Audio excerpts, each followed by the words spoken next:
Hi, everybody, and welcome. This is Guatemala Travel, the podcast created by Columbus Guatemala Travel. We want to share with you fun facts about Guatemala and traveling.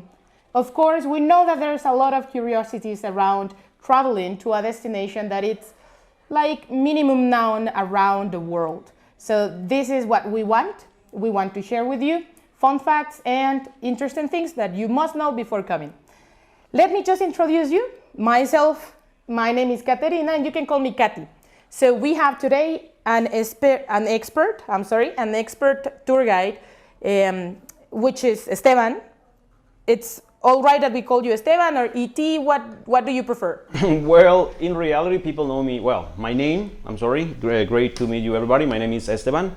But since I like a lot the Italian culture, I like to be called Stefano, but my name is Esteban Tita Ferrante. However, people can call me Esteban, Estefano, or ET. For me, it's the same, and I love just when people call me the way they feel more comfortable. So you like or you prefer Stefano? Stefano, yes. Of course, let's gonna just. But since we are in Guatemala, you better call me Esteban, and that's okay, no problem. But please never call me Stephanie, all right? Because some people just associate it with Esteban, Estefano, Stephanie, but Esteban or Stefano, we are good with that. Yeah, that's okay. No problem. So how are you today? And with this introduction, I just want you to also please share a little bit of your background. Sure. How did you got involved into the travel industry, and what made you really fall in love? So yeah, basically my passion for tourism or for travel industry started when I was 10 years old. But of course, I cannot work at that time, right? So that's why when I become like 18 years old, I just studied the main career that is to become a professional tour guide. And that was the moment when I started like traveling, first of all, around my country, of course. And that was the main moment, or that was the main time when I start discovering, of course, way more outside the place where I used to live. And that's when I really discovered the wonders, because I see that we have, for example, one of the most beautiful lakes in the whole world, and we have so many things. So I fell in love more in my country. I get this passion. That's what I decided to study to become a professional tour guide, just like you mentioned. And then, of course, I graduate, and since then I've been working as a tour guide. So for me, it's my biggest passion, and it's such a pleasure to share all these beautiful information, facts, and experiences. And how long is that you have been working as a tour guide? Okay, yeah, that's a good question, but we don't want you to know how old are you. All right, we can guess better. Yeah, I know. By guessing, you will think that maybe I'm like 24, 25 years old. In reality, I'm 35. So imagine I start studying to become a tour guide when I was 18. It took me really like 2 years to become a tour guide, to study the proper career. But then, on the beginning, before I was like a general tour guide to travel all over the country. But right now, we are also traveling not just in the country. We also extended to Salvador, Honduras, Mexico. But before I become a general tour guide, I did like a specialization, or I get specialized mainly in coffee.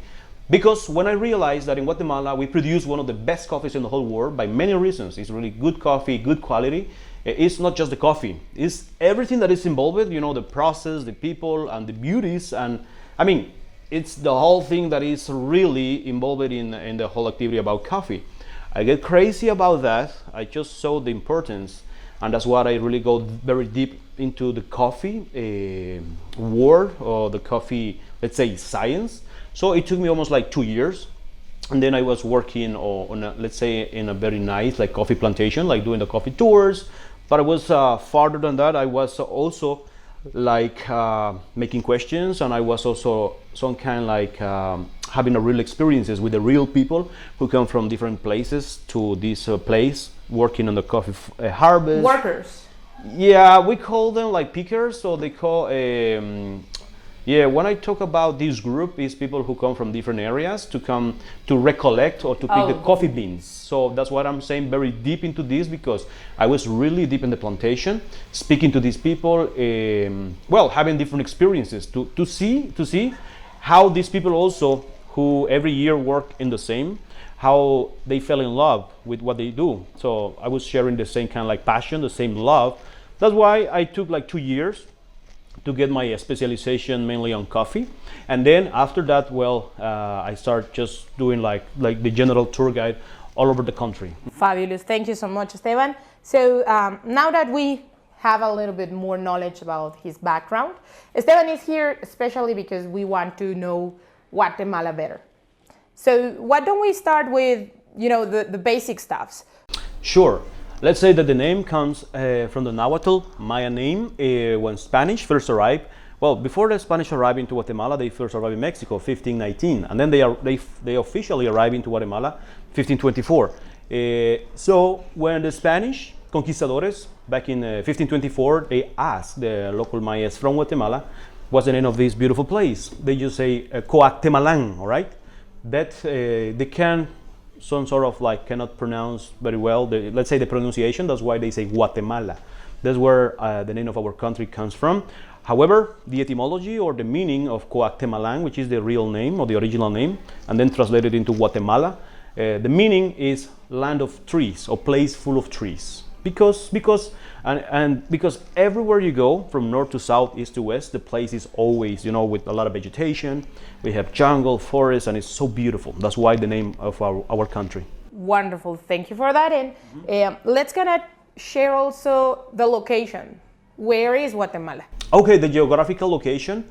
First of all, of course, we are in Central America. We are next to Mexico, all right? Just to have a better understanding, we have in the North America, we have Canada, then we have United States, of course, and then we have Mexico, and then right after, down below is Guatemala. So we have also neighbors like Belize, we have Salvador and Honduras. So that's where we are located. Guatemala, the size of our country in miles is 42,000 square miles, kilometers, 109,000 square kilometers. But to have a better idea and to have a better understanding about the size, the geographical size of our country, is pretty similar like Tennessee in the United States. Tennessee or the other states that is called Mississippi, exactly. Thank you. So that's pretty much the size of our country. Please tell us what has been so far your best experience, or what's your favorite place in Guatemala? Well, in reality, that's a really tough question, and it's not easy to answer. But in reality, I don't have a favorite one, because since in Guatemala, as I mentioned before, we have many rivers, lakes, volcanoes, we have forests, we have jungle. I really love every single activity that we do because, for example, every place you go from north to south, east or west, every corner around the country is very different. So, for example, I really love, hiking volcanoes. Rather than we have 37 volcanoes and 3 of them are active, so it's just fascinating. It's so beautiful. For example, when we climb one of the active volcanoes just outside Antigua, that is known as Fuego volcano. Fuego means fire, right? Fuego, this made like a big eruptions or explosions, with magma, pyroclastic. So, for example, once you finish your hike and you're camping there, in the night, you can see all the magma, you can see the sky full of stars, so I just love that. But I also love, for example, just be walking through the jungle and discover this fascinating, this beautiful ancient Mayan cities with the temples and everything. And well, I love to see and I love to experience local nature in middle of the jungle, rather than just temples and Mayan cities to see the monkeys, the hula monkeys, the spider monkeys, to see a ton of birds, local birds in the area. We also do a lot of mountain biking, for example, also downhill mountain biking. So in reality, that's why it's not easy for me to say what's my favorite place in the country or my favorite activity to do, because I really love them all. I enjoy every single time because myself, I like and I love high experiences. I like adrenaline. So. But I love and also enjoy to be in a boat ride in the middle of one of the most beautiful lakes in the world, that is known as Lake Atitlan, for example. And it's not just the boat ride, which is amazing and is full of adrenaline, but also to explore the small Mayan villages and the surroundings. So in general, that's why I find that I have all I need to be happy and to be inspired just here in my country. So I love every single thing I do here. It's wonderful to listen how passionate are you about the country, especially because you are letting us see it through your eyes, and that's wonderful, fascinating. So in regards of the country, and because you mentioned it's so, the variation of altitudes, I imagine, it makes weather very particular. So please just tell us, how is all year long the weather in Guatemala? Yeah, that's a really great question. Also, because most of the year round, let's say almost like the 12 months in the year in Guatemala, weather is always good, it's always okay. It's never too cold, never too warm or too hot. It's always like in the middle, which is very nice. That's one of the reasons why people outside Guatemala, they know Guatemala as the country of the eternal spring, because no matter what time you come, everywhere from north to south, east to west, trees always green, nature is always alive, and the flowers is always in bloom. So Guatemala is considered the country of the eternal spring. So weather, now that you mentioned weather, this is very important, because since we have 37 volcanoes in this small country, the relief for the different levels of altitude we have, we only have two seasons. We have dry season and we have rainy season. Our rainy season normally starts, let's say, mid of May and last until like September. Even so, the rain is good because it refreshes a little more like the area or the atmosphere. But rather than that, also, even during the rainy season, we have like mornings, very like blue sky, very sunny. So it's still nice to do activities, because a little rain that rains for 1 or 2 hours is mainly on the evening, or sometimes just in the night when you are back in hotel or you are at home. So I just want to share a little bit more about the country's background. So when you mentioned Mayan civilization, can you just extend a little bit on that? Sure, absolutely. Let's say that since we are located in Central America, before this area was known as Central America, the area was known as Mesoamerica, because Mesoamerica was done of all the area all the way from Mexico, coming through Guatemala, El Salvador, Nicaragua, Costa Rica, Honduras, and Panama. So when we talk about Mayas, about this great civilization, which was one of the most important from the previous or ancient civilizations, let's say that for Mayas, really, we have three big periods, like the pre-classic, initial or formative, when everything started, and then we have the classic period, and then we have the post-classic period. Okay, so for Guatemala, it's very well known all over the world as the heart, let's say the heart, okay, of the Mayan world. Why? Because when we got here on the jungle and in the northern part of Guatemala is where we find most of the Mayan cities from this ancient world, which is such a beautiful Tikal, for example, Tikal, Quiriguá, Aguateca, Dos Pilas, Yaxchilan. I mean, there are so many like beautiful and interesting places that are just in the middle of the jungle. And going a little farther than Tikal, which is located in Petén department, we have this like this place that is known as El Mirador. Morgan Freeman, for example, he was there with one of the most famous archaeologists from the United States. His name is Richard Hansen. So Morgan Freeman, he was there and he was promoting. So it's pretty exciting, you know, that we have all these here, and to access, for example, to this place or this Mayan city that belongs. Okay, but all I'm explaining these cities, which was, let's say, like the highest peak of this civilization, it was the classic period. Okay, because remember, it was divided in pre-classic, classic, and post-classic. Okay, the classic, which was the best for the Mayas, when all these cities that I'm talking about, they were alive and they were having a lot of success. It was really from, let's say, 100 years before Christ or BC, all the way to 900 years AD. So when you visit and when you go deep in this jungle in the north of Guatemala, you are walking, you are seeing, you are experiencing, and you are also like touching these ancient from this Mayan culture. But you are just there, and sometimes you also can climb the temples, you know, and see all the nature and all the forests from the top of one of these beautiful like Mayan temples. Fabulous. You just touch base on something that it's very, very important. Mm-hmm.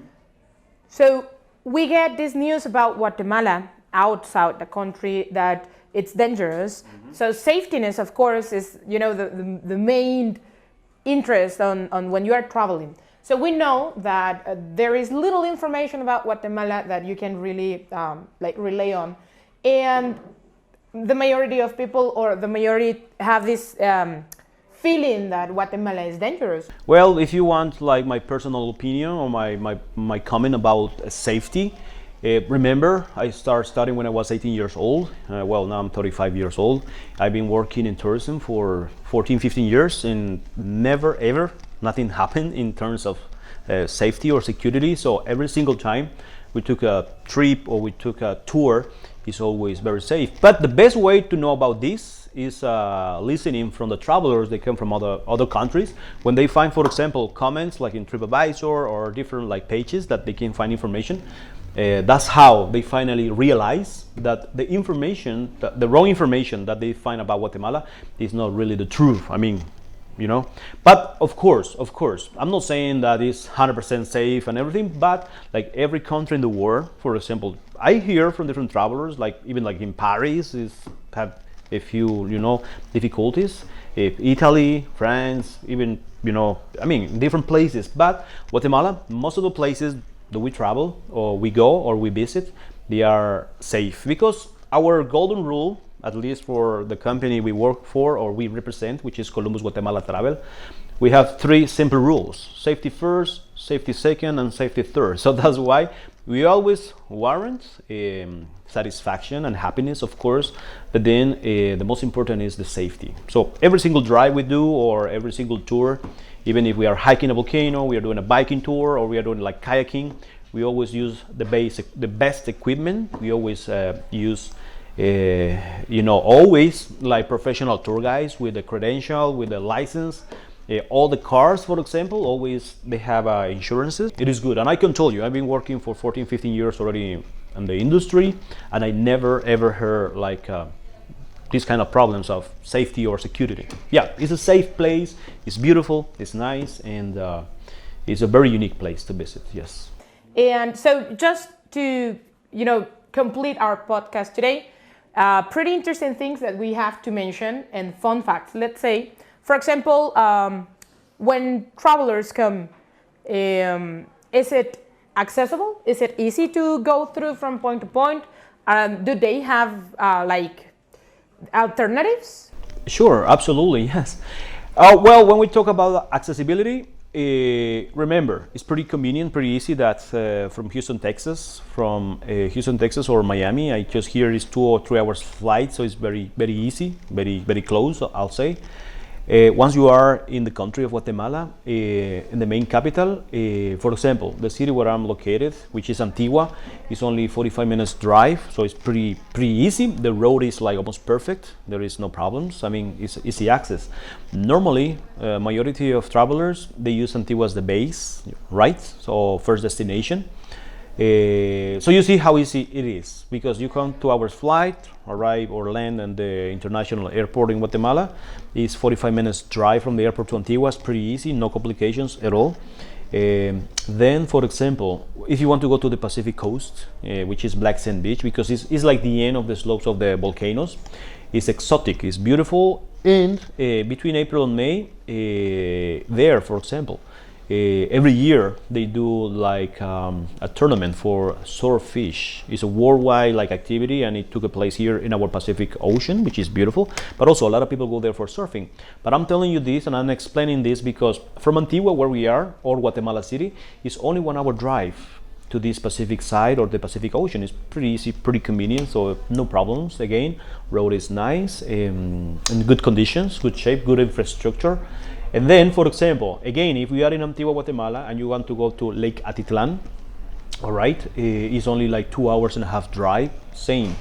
Most of the time, road is okay, it's nice, and it's 2 hours and a half, so it's pretty convenient, it's pretty close. And then, depends where else you want to go. But for example, when people want to go to Tikal and has not many time, Tikal is like the Mayan city, right, with the Mayan temples and everything. Normally, we suggest to people to take a domestic flight, because if you drive, it's almost like 600 kilometers, that it will take almost 8 to 9 hours drive. Can be a little long, but still though, is nice places to see and to stop to see on the way. If you have enough time, you can do it. Otherwise, can have a flight which is only 45 minutes flight from the international airport in Guatemala City, in Flores, which is the airport, Petén or Tikal, so it's convenient. So, but in general, what I'm saying is like, when you are located in Antigua, Guatemala, or Guatemala City, everything is like 2 or 3 hours drive at the most. Now, talking about money or talking about currency, our local money in Guatemala is known as quetzal. Quetzal is also our national bird. Okay, it's a beautiful bird with a long tail, and it has a red chest. That's the name of our national bird, which is the same name of the money, which is called quetzal. And just to average change, dollars with quetzales with dollars. The rate exchange normally is 7.5 quetzales for $1. That's pretty much the average. There you go. I just wanted to. But I'm sorry. Go ahead. Go ahead. You asked me. Sorry. Now you have to. I'm sorry. But so cash normally is always like the best option, because when you want to, and that's a recommendation.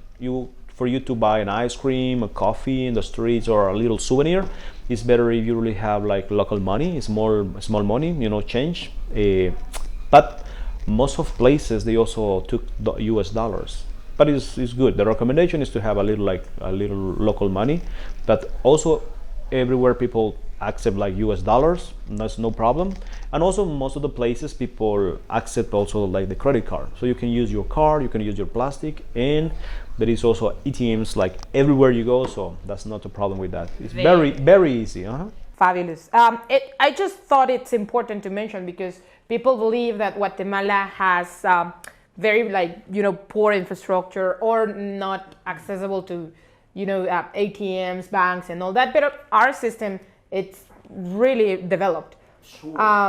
So in terms only to know currency as you were mentioning. Mm-hmm. So 7.5 quetzales per $1.